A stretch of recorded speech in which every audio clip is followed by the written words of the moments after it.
Madam Minister, Professor Edenhofer, Mr. Schönherr, dear audience in Germany, in Sweden, and in the rest of the world, ladies and gentlemen, a warm welcome to this digital event on Corona and climate change.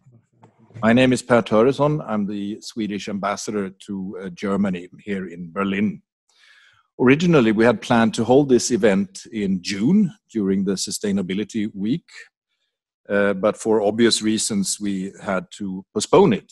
And therefore, I'm very, very happy that we can have it today during the new term of the European Sustainable Development Week. I believe we have all seen in the past few months that the topic of today's discussion is just as relevant today as it was in the spring.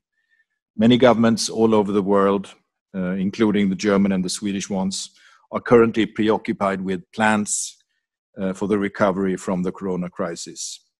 The key topic being, of course, how to make the recovery green and thus tackle the two major crises facing humanity, corona and climate change at the same time.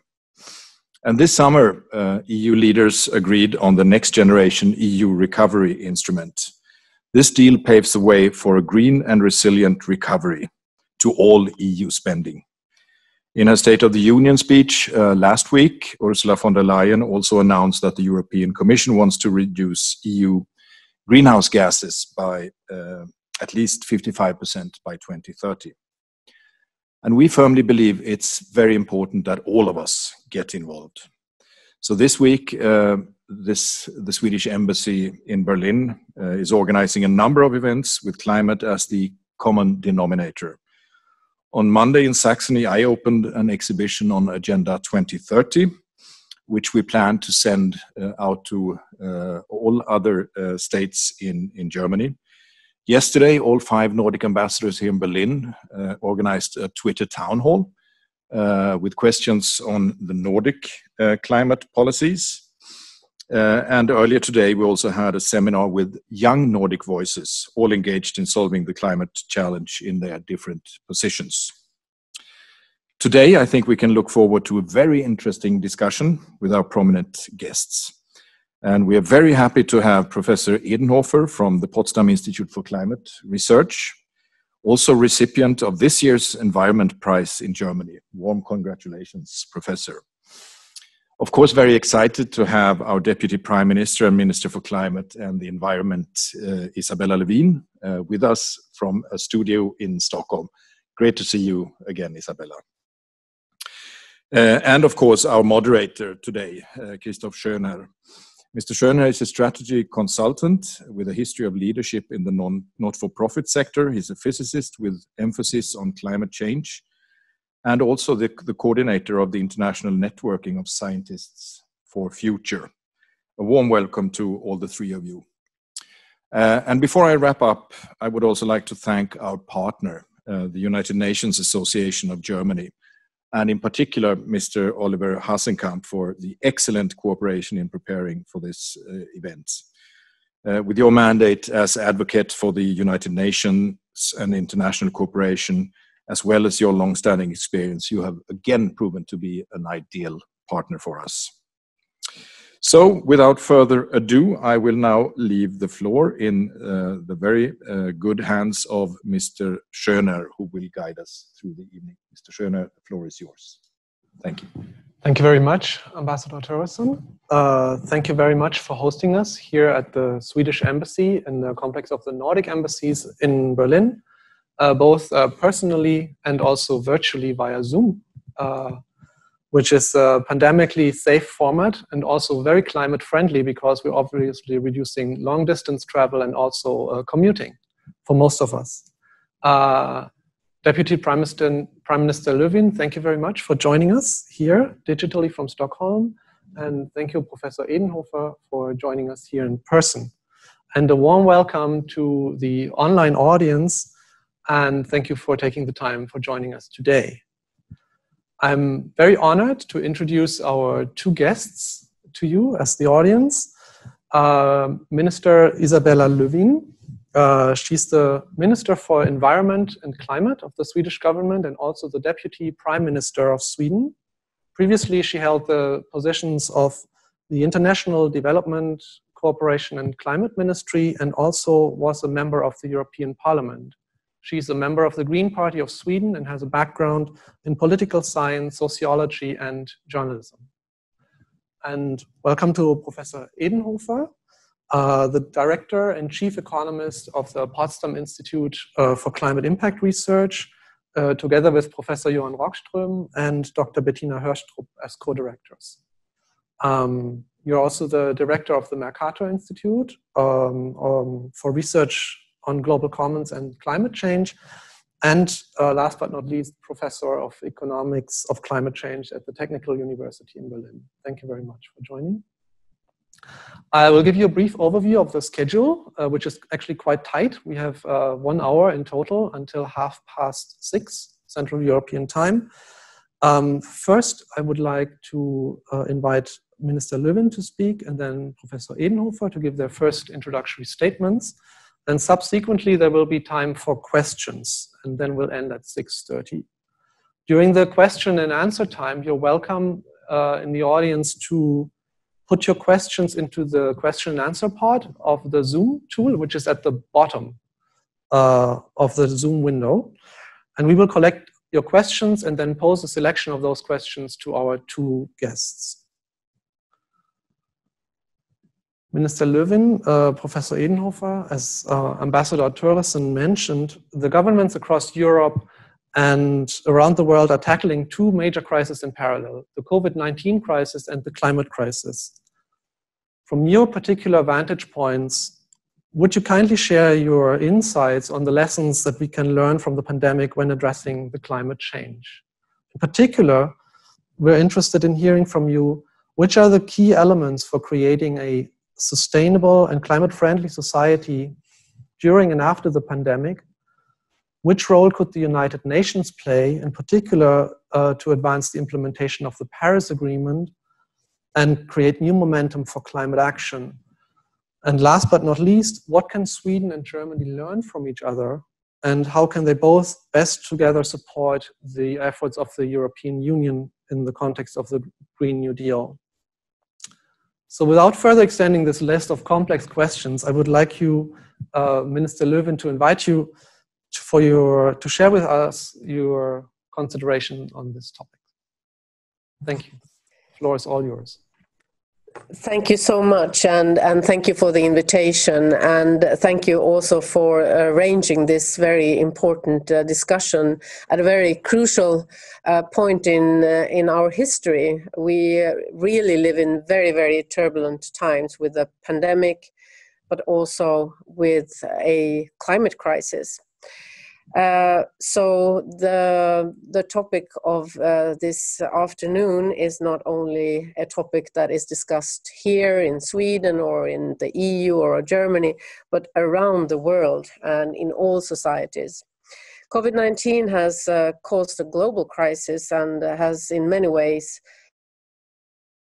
exposed the vulnerability of a modern society. And I participated last week at an OECD ministerial roundtable. And my Chilean colleague, she said, well, some of us been in a quarantine, but the climate crisis has not been in a quarantine during this year. On the contrary, it's moving in a frightening pace, and it's that's why it's so important that we combine the recovery from the COVID-19 with our work to tackle climate change. The climate crisis is an ongoing crisis. It has not gone away. We're faced with a choice of how to steer the recovery from COVID-19. Now, if all countries base the recovery, the economic stimulus packages on the structure of our present economy, the way that the world did after the economic crisis in 2008 and 2009, well, we will lock in our societies in a fossil fuel dependency for decades to come. Even if this might contribute to kickstarting our economies in the short term, it will lead us even quicker to the other crisis, the climate crisis. Instead, I believe that we should and we can focus on the path of a green recovery by reshaping our economies towards climate neutrality and, of course, living up to our responsibility to future generations and to our own children. And we all know the message of our children with the movement of Fridays for Future and Greta and all her equivalents around the globe. Now, we can achieve a real recovery by stimulating the parts of the economy that could bring us closer to a climate neutral future. By focusing on renewable energy, by focusing on industrial climate transition. And we know that this isn't really something that will hamper economic development, quite the opposite. Already today, 4 million people across the EU work in the green sector. And this number will increase substantially with the policies and actions that will be introduced to reach climate neutrality by 2050, which has been shown by the EU Commission. The focus on this session today is on lessons learned. So let me give you a few examples of green recovery measures that me and my government has launched and worked with during the last couple of months.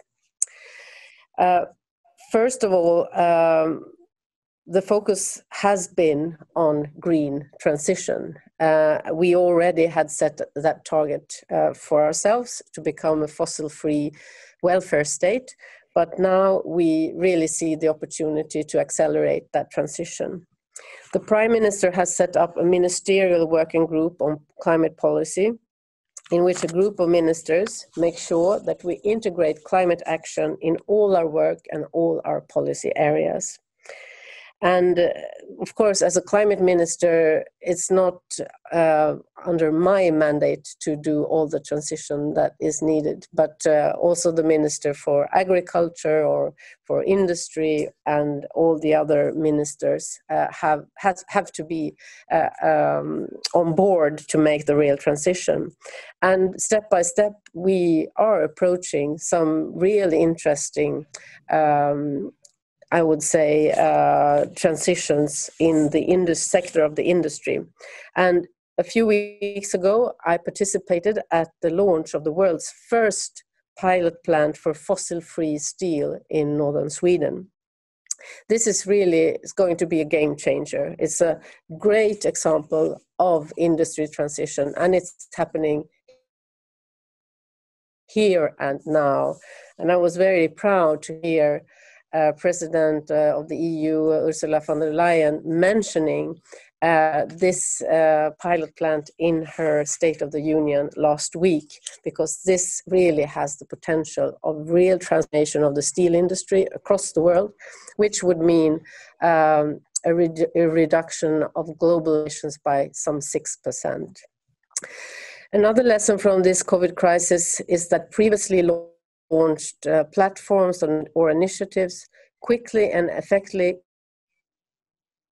can start working and focus also on green recovery measures. Since 2015, we have an initiative called Fossil Free Sweden, which gathers some 450 enterprises, municipalities, associations, and other actors that are cooperating with the goal of Sweden being fossil-free by 2045. This initiative will work together with businesses to enable a green recovery.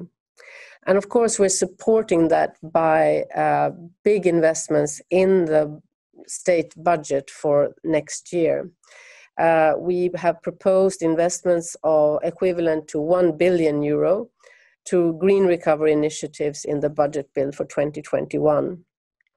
And we strongly believe that investments in industry's climate transition, sustainable transport, and biodiversity will help us emerge from the crisis.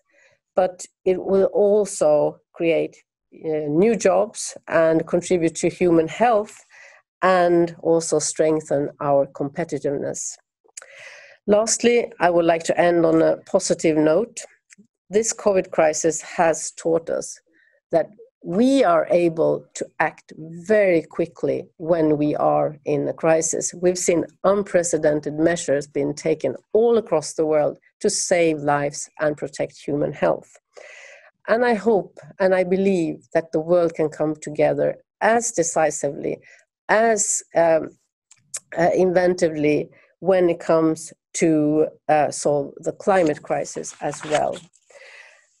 Now, I look forward to listening to the introductory words from Professor Edenhofer, and then to participate in an interesting dialogue with all of you. Thank you. Thank you very much, Minister Lövin, for your very informative remarks. And thank you for staying with us until the end for the questions. And so I would like to invite Professor Edenhofer now to take the podium. Yeah, Madam Minister, Ambassador, it's a great pleasure to be here. When I had to deliver such a speech, let's say 4 weeks ago, my speech would start like in the following way. I would say, during the COVID crisis, we have reduced in the lockdown our emissions to the level only of 2006. And what we have learned in the past from the financial crisis, that the economic growth will come back very soon, but also the emissions growth will jump to the original trajectory. This is what we have seen after the financial crisis. Basically, there is only a little bit of delay in the trajectory of the emissions. And then I would continue and say, what we have seen so far in 2020, shockingly, that many, many countries have invested still in coal. In a remarkable way, China invested more in coal than in 2019. Bangladesh, Vietnam, Indonesia, they had large-scale investment projects, and investment projects in coal, which have been shelved before the COVID crisis, came back into the pipeline because many countries perceive coal as an investment which has high fiscal multipliers. And I would end my speech on a very pessimistic note. Now, I'm a little bit more optimistic, and I would like to explain you why. Let me start at the international scale.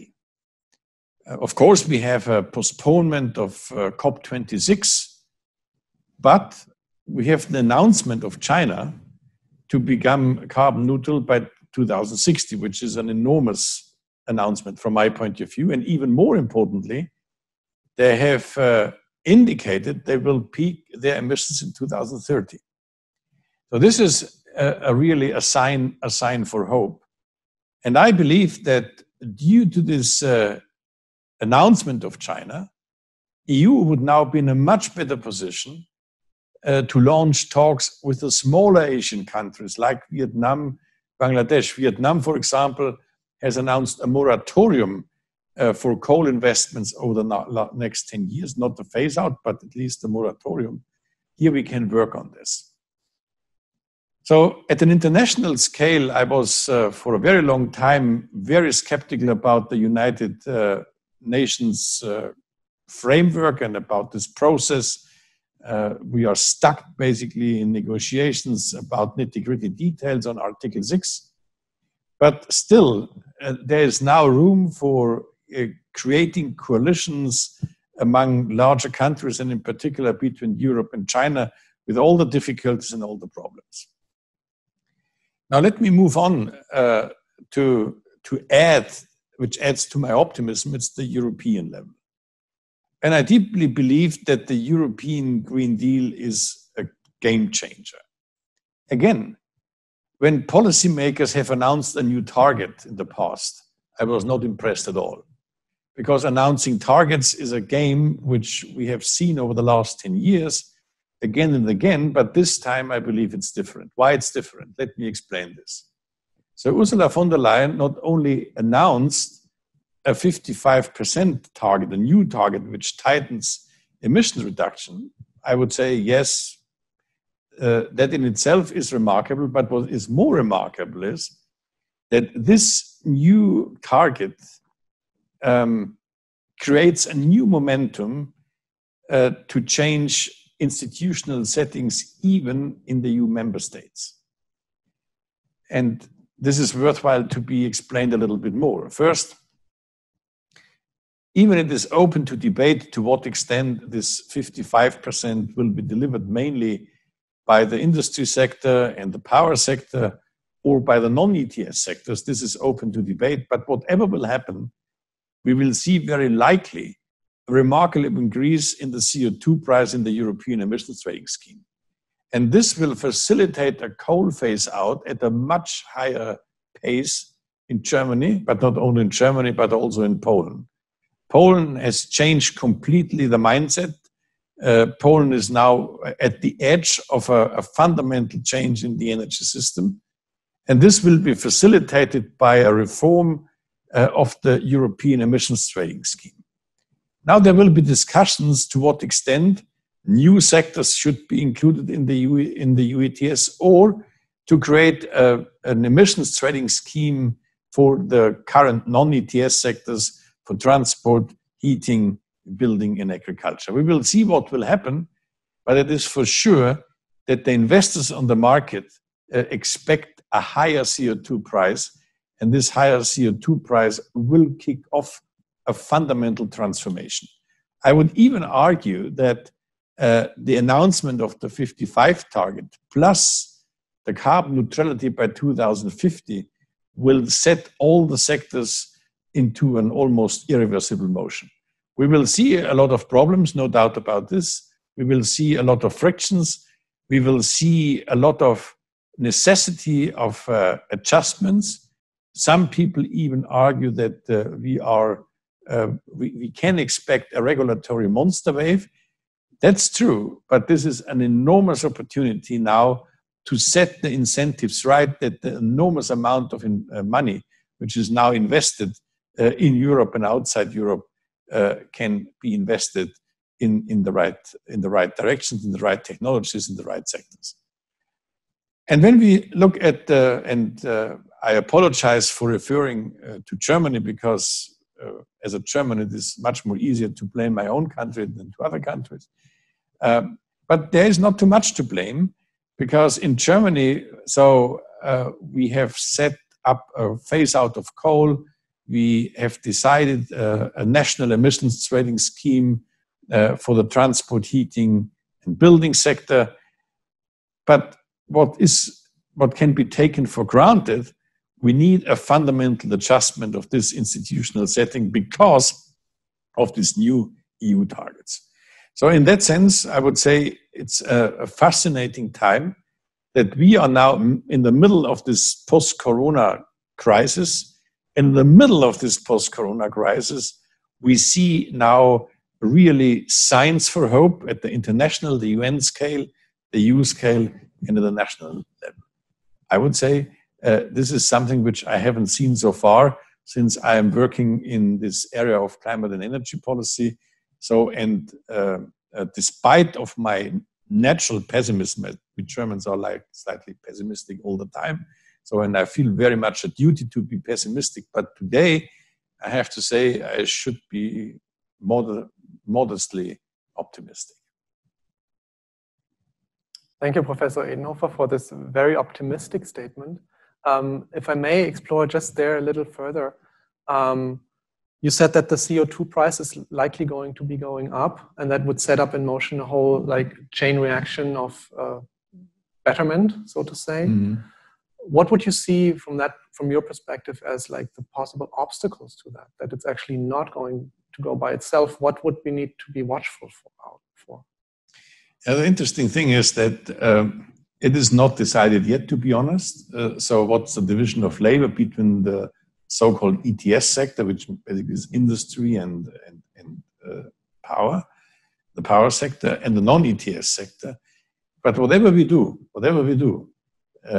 we might decide that the industry and the power sector has to deliver more, or the other sectors, we will see a change in prices. And when in one of the sectors, CO2 prices are increasing, so investors form expectations about the future. And what we see now is that the reduction of emissions, the lion's share of emission reduction in Germany is due to the increase of the CO2 price.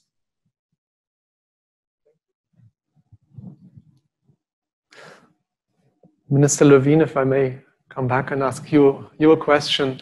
From your perspective, comparing the COVID crisis as a sudden and unexpected crisis, where many drastic changes have been made and imposed on people's personal lives, and largely accepted actually in societies all across Europe, measures that seemed unimaginable only 12 months ago.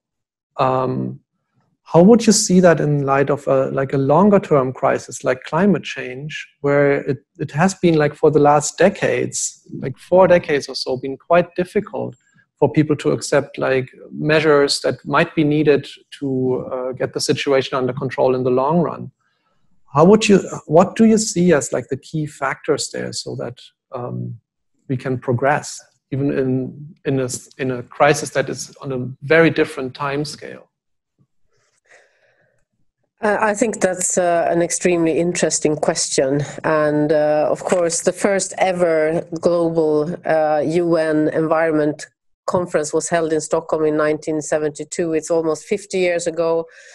We have known about climate change and the approaching climate crisis for so long. And still we see that the environmental problems and the climate crisis is ever increasing and really threatening basically our civilization. So why can't we react on that with the same decisiveness as we've reacted to the COVID-19 crisis? I think that might be a psychological problem, but it's also indeed a political problem, because I think what we can learn from the COVID-19 response and what the world has been able to do in such a short time, unthinkable measures, has given us kind of a space to rethink the way we are living, that it's not to be taken for granted exactly the notion of progress and how everyone has really spent their time with the goal of consuming more and more, equaling more and more satisfaction and welfare. But I think this is an opportunity for the whole world to rethink where we're going, and also reshaping the narrative of what is welfare, what is well-being in a society, what is solidarity, where do we want to go. And we really have an opportunity now when recovering from the economic crisis, and it's not over yet. I think we must be very cautious of talking about post-corona already, because it's not post-corona. We don't have a vaccine. We don't know when we're going to be able to live as we used to, in terms of how we can meet without being afraid of this contagion. So I think this is the time where we can reshape the narrative of where we want to go. And what the professor said about these positive signs about China, about the Green Deal, that lays the foundations for us to really seriously mean what we say when we want to get out of fossil fuels. And I can really sense and hear from my colleagues around the world, from the private sector, which I have a very close dialogue with here in Sweden, that now for the first time, the last year or so, I can hear them really meaning what they say when we are going to get out of fossil fuels. And for instance, one big refinery of fossil fuels in our neighboring country, Finland, here now, just announced that they are going to close because there's no profitability in that sector now. And that's a real sign that we are going here, and we are using policy instruments such as a CO2 tax in Sweden, which has been very, very effective in phasing out oil from the heating sector in people's houses and private homes just 2 decades ago, and now we see that the pricing in the ETS sector is doing a lot of good when it comes to coal and phasing out coal. And we have the instruments, and we also have the alternatives to this old technique and the old way of living. So really, we must treat this crisis as an opportunity, because it is, and we can reshape the narrative of where we're going with our societies. And this is really a very, very exciting time. Thank you very much. You mentioned that we now mean what we say. And I was wondering, from your perspective in the Swedish government, what are the major points to bring all the European Union countries to rally behind the European Green Deal in solidarity? And so what does it take to actually really mean what we say on that level? And in particular, actually, since Germany has now the presidency of the Council of the European Union until the end of 2020, how do you see the role of Germany over the next few months in that role to advancing the Green Deal?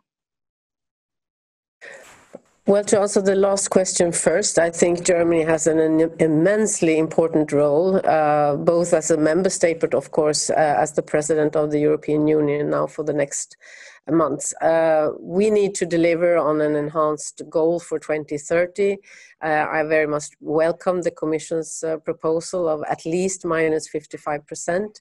We also need to submit our enhanced NDC to UNCCC and really show leadership for the world. And I think that the German presidency has a very important role there.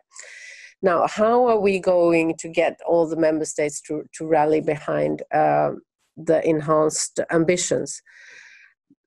I mean, I think it's important to, of course, give support. We have the Just Transition Fund. We have many other instruments, not least with the recovery funds for the European Union now, post-COVID, but also to show by example.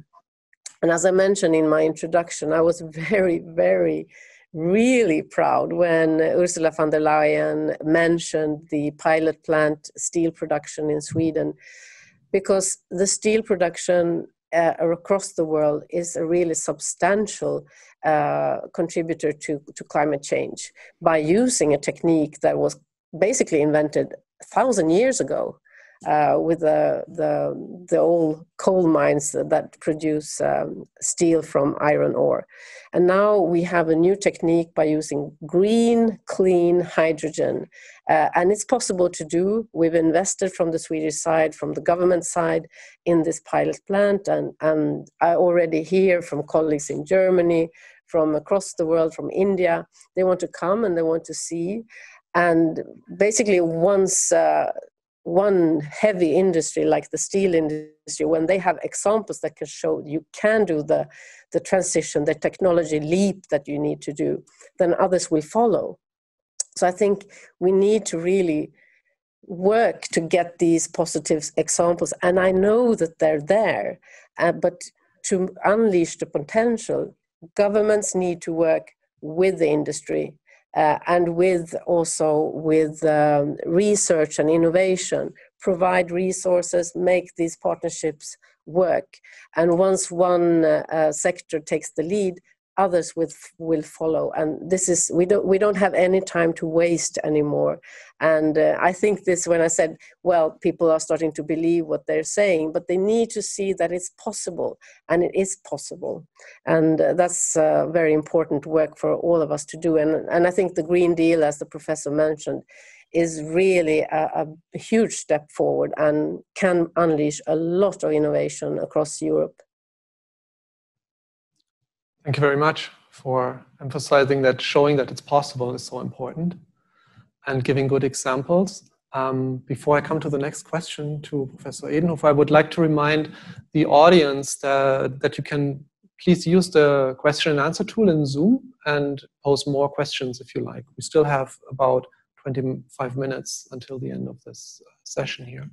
So, Professor Edenhofer, last week you mentioned, or you were quoted actually, with a quote about Peter Altmaier, the German Minister for the Economy, and his recent 20 points plan for the climate, and which is called the Charter for Climate Neutrality and Economic Strength.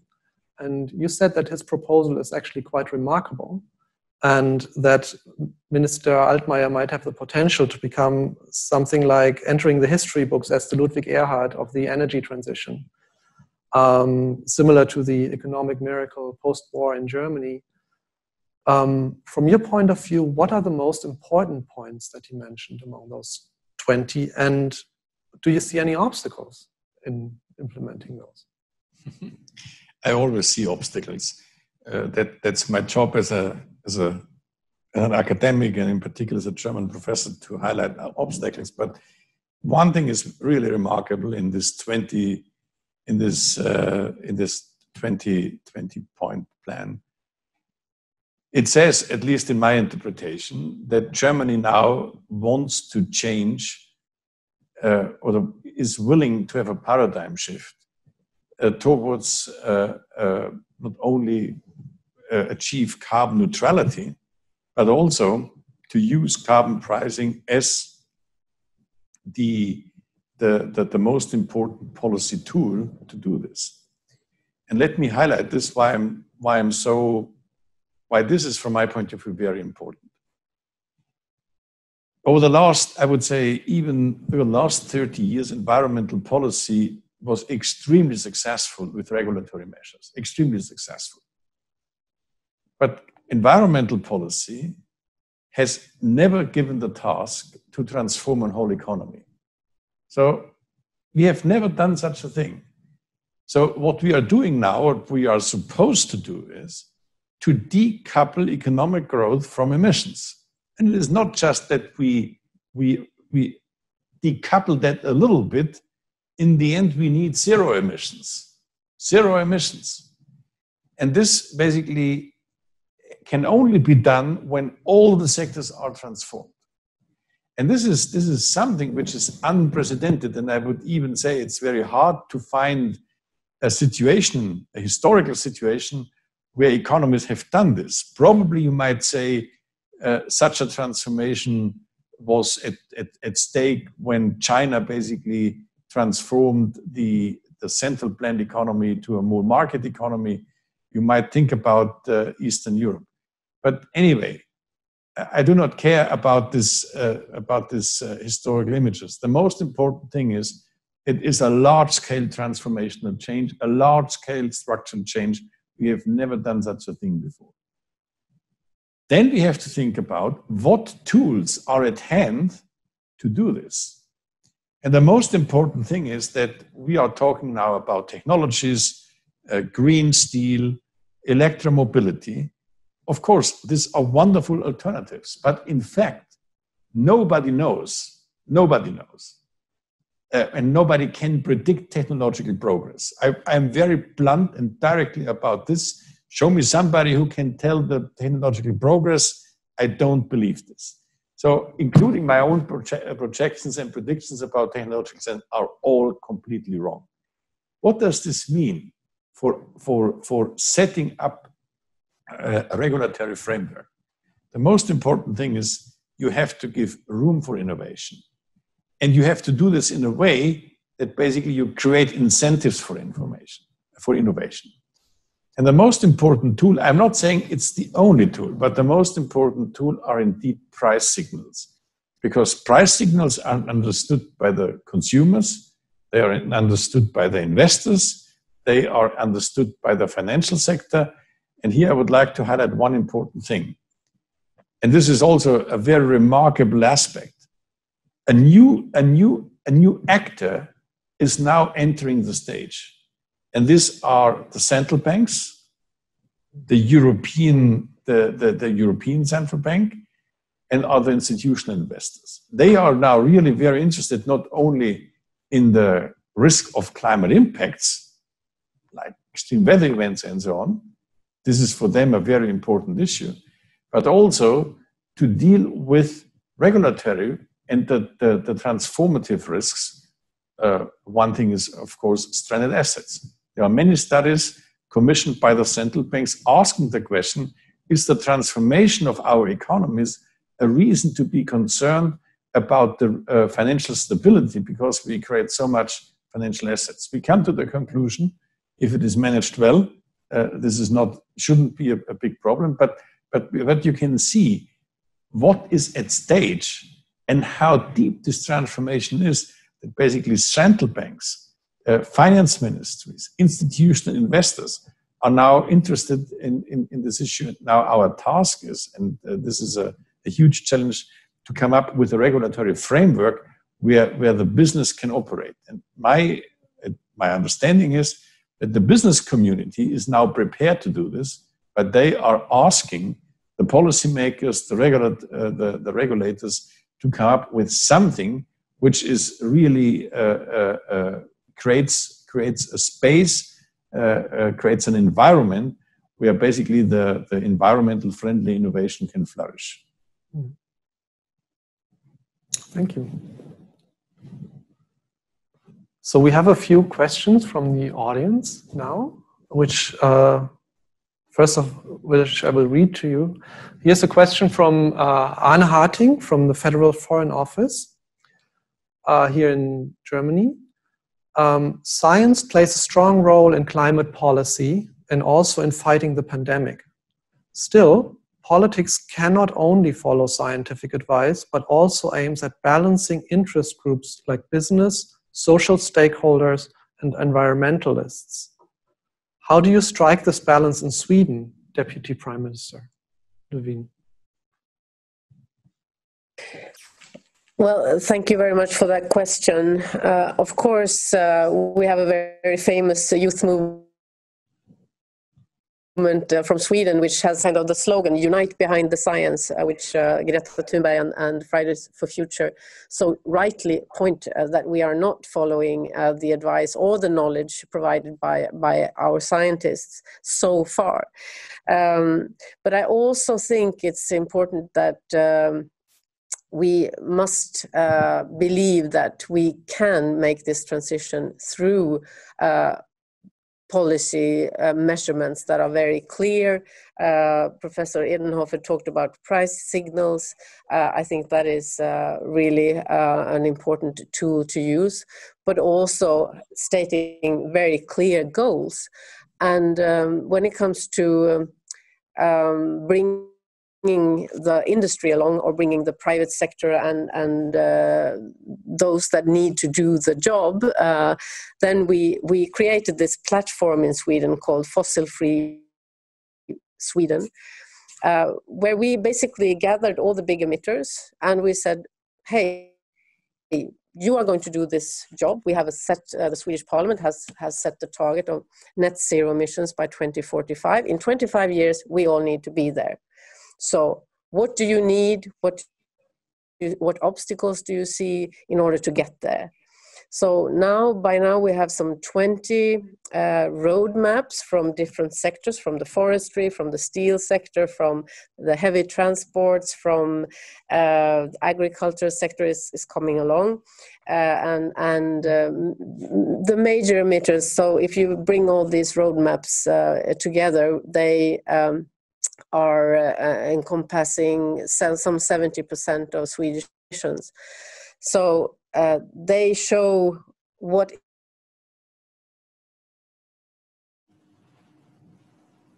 is needed in order for us as a country to get to net zero emissions.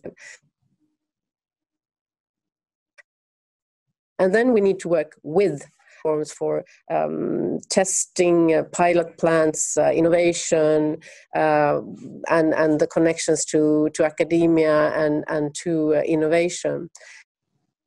So we're basically trying to bring everything together. And I think more and more, there's a very positive atmosphere in Sweden around this. Of course, environmentalists, and I count myself as an environmentalists are very concerned that it's not going in the speed required by science. However, I think we cannot see the reduction in emissions in a linear way, but we will see it step by step once we get the right measures in place. And I'm very happy that we, with the policies that we presented last week, we see that we are going to get to our targets by 2030 when it comes to the transport sector. And then we need to work much more with the industry. But we're working, and I think we have been able to create a positive atmosphere in Sweden. And basically, I hope that we as a small country can show by example that it's possible to do. Thank you very much. There was actually a second part to this question to Professor Edenhofer, and that is, which part of your advice is disregarded most by politics? Yeah, let me say, before I answer that question directly, a scientist cannot expect and should not expect that his policy advice will be implemented immediately. I think that is, from my point of view, a completely wrong perception what science can and has to deliver. As scientists, we do not come up with categorical imperatives. What we can do is we can ask the question, so to say, first of all, in climate science, we are in a position to make very clear what are the impacts of climate change. So the international community comes up then with the Paris Agreement, arguing and stating that we should limit the increase of global mean temperature below 2 degrees. But the pathways to that there are multiple pathways. It's not just one. And as scientists, when we want to give advice, so we can only be explicit about the different pathways, inform policymakers about the risks and so on. So I don't want to come across that there is just one pathway, just one solution, and there is no alternative. And there is no room for compromise. Sometimes compromises in democracies are good, sometimes compromises are weak. And again, we can say this as scientists, but for me it is very important that as scientists we cannot prescribe how people should live. So this is something where everybody has a competence, everybody should have a say, and the future development of our society. So when some people say united behind science, this means we respect the insights of science. We want to do this in an enlightened way, but there is a deep, let's say, a deep understanding about facts and values in our societies.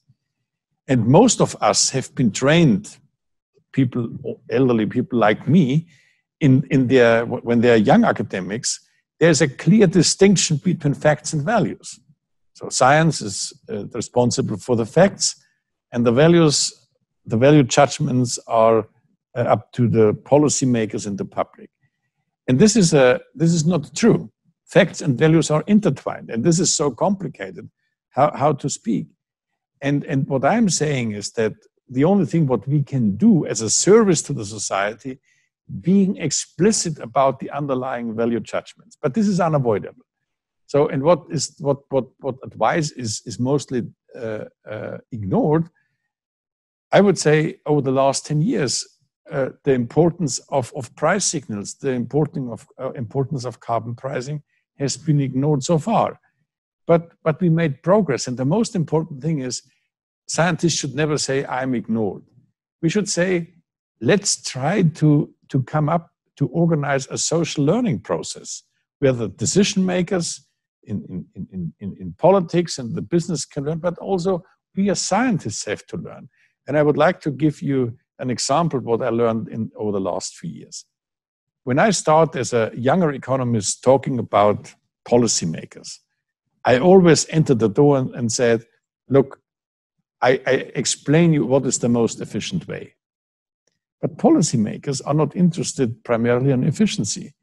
And this is quite obvious. Now it's obvious for me, because policymakers are concerned about distributional issues.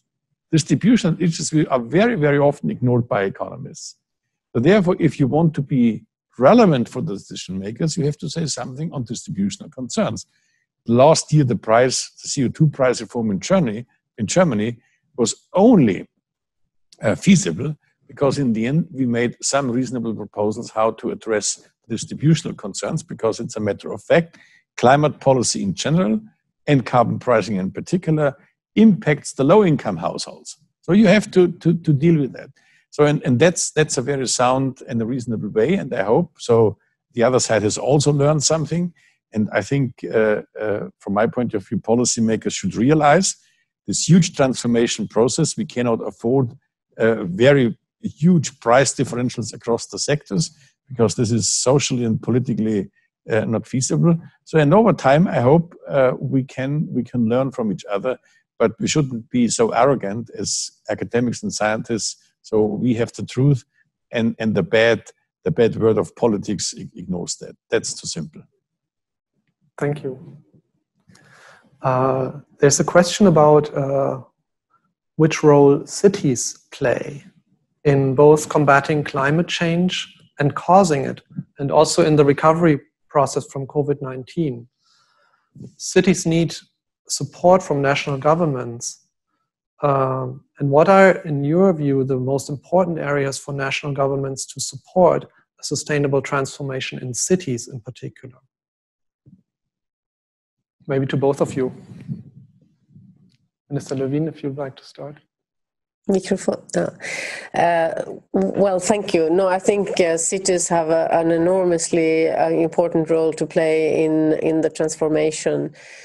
And what can we do from the policy side to facilitate good initiatives and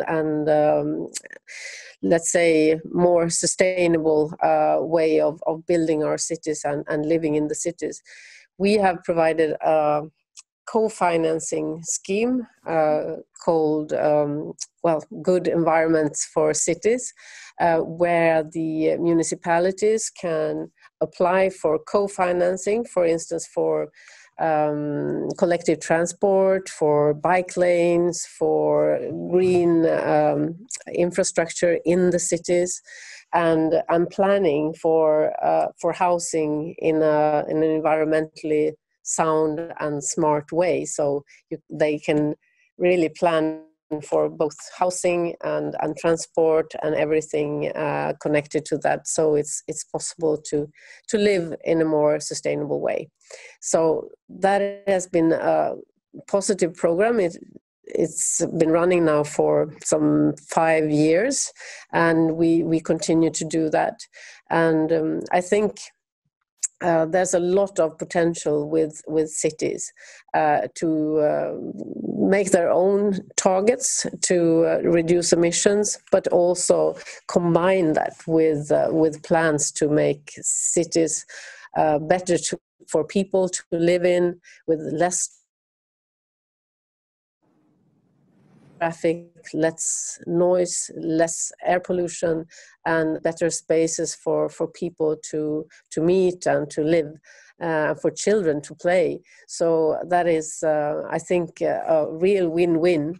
And I think also with the COVID-19, since that is also the theme of what we're talking about now, there's a lot of space for thinking new around how we want to see our cities. Our people are more and more working at home now, so there's I think a lot of new thinking around how we can live and how that can give us a quality of life. Thank you. Professor Edenhofer, how do you see the role of cities? So there are many aspects, but I would like to pick one aspect, and this is the link to transport. So if you think a little bit about transport, of course, cars produce emissions when they come from the combustion engine. But cars are only producing noise and they are also producing, they are increasing local air pollution and in particular congestion. So, and all the cities around the globe, not only in Asia, but also in the European cities, it seems to me that for example, congestion will become a huge problem. Local air pollution is a huge problem. And the nice thing is with that is this is very tangible for citizens, right? So the CO2 part is only a very indirect way to think about this, but congestion and the noise and local air pollution, this is very much direct related. What we ignore very often is how important the reduction of local air pollution is for public health. So in that sense, the transformation of the transport sector provides for cities a splendid opportunity to improve quality of life in cities. And also they have tools at hand. Of course, most of the cities are not in a position to impose a CO2 tax. But one very, very important tool will become the congestion charges. And how, so the time is over where we can just build new streets in order to handle the congestion. So we have to do this with the given capacities. And electromobility and such kind of things might help us to do this. We just are running a huge project for Berlin, where we try to figure out, so what would be a congestion charge to reduce congestion in Berlin? Digitalization would provide us a splendid opportunity to do this congestion charging in a very efficient, in a very easy way. So these are things which are very important, and I would perceive the cities as a very important laboratory for the transformation process. So when we talked about the power sector and the industry sector, cities had not too much leverage. But when it comes to transport, cities have the tools at hand, and they can be very much more proactive in implementing this. And many of these things are also quite contentious, might create social conflicts. But again, the cities are the social laboratory for that. Thank you. Thank you to both of you. Unfortunately, we're coming to an end very soon here. I would love to continue the very, very inspiring and interesting conversation, but this needs to remain for another time. So if I may ask you, maybe first you, Professor Edenhofer, for a final statement of what makes you most hopeful in this situation of the crisis.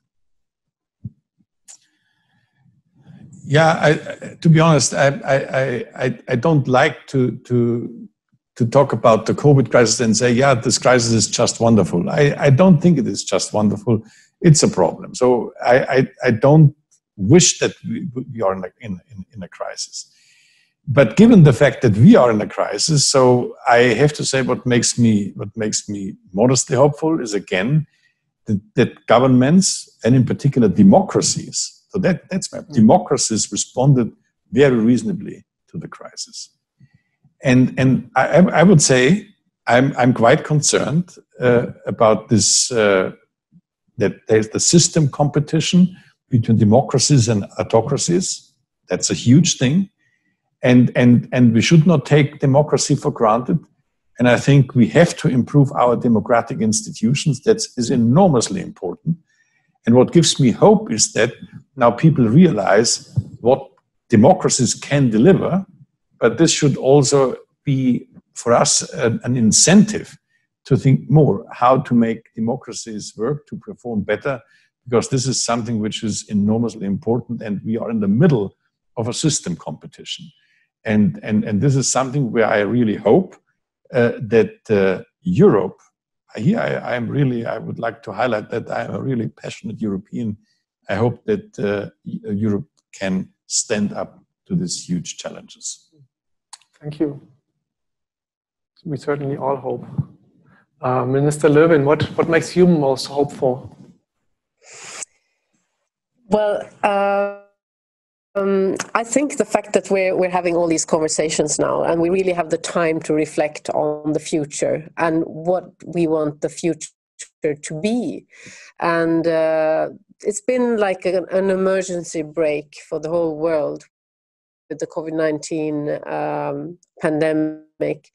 I certainly don't want to say that this is something that is positive, but it's something that really shows us how vulnerable our societies are and that we must build back better. And I think that the recognition, the insight in people about that fact has really not only led us to discuss at these conferences, but also in people's living rooms, at the kitchen tables, that people are really starting to ask themselves some questions about how we should live in a better and more sustainable way. We don't know if we will have more pandemics in the future, but probably we will. But we are also can be very, very certain that we will have a climate crisis as we act upon what we know about that. So what makes me hopeful is that we have a lot of tools, we've already done a lot of work, and that I think the hesitation about doing the transition is going away, is moving away. And I was very, very encouraged by the EU Commission's Green Deal, also by, of course, what China stated about going for net zero emissions by 2060. And that we're moving in that direction. And if we just keep our eyes on the goal, we will get there. But it would be a lot of work, of course. So we just need to continue doing that work. Thank you very much for these inspiring words, and thank you to both of you, Minister Lövin and Professor Edenhofer, for joining us this afternoon. Thank you, Ambassador Töresson, for hosting us here in the Embassy of Sweden, and also to all the staff of the Swedish Embassy, and of course to the staff of the United Nations Association of Germany. And thank you also for the amazing technical team who made this all work and connected us over long distances and short distances for this wonderful afternoon. Thank you very much, and I hope to see you again. Thank you very much. Bye. Thank you. Bye-bye. Thank you. Thank you.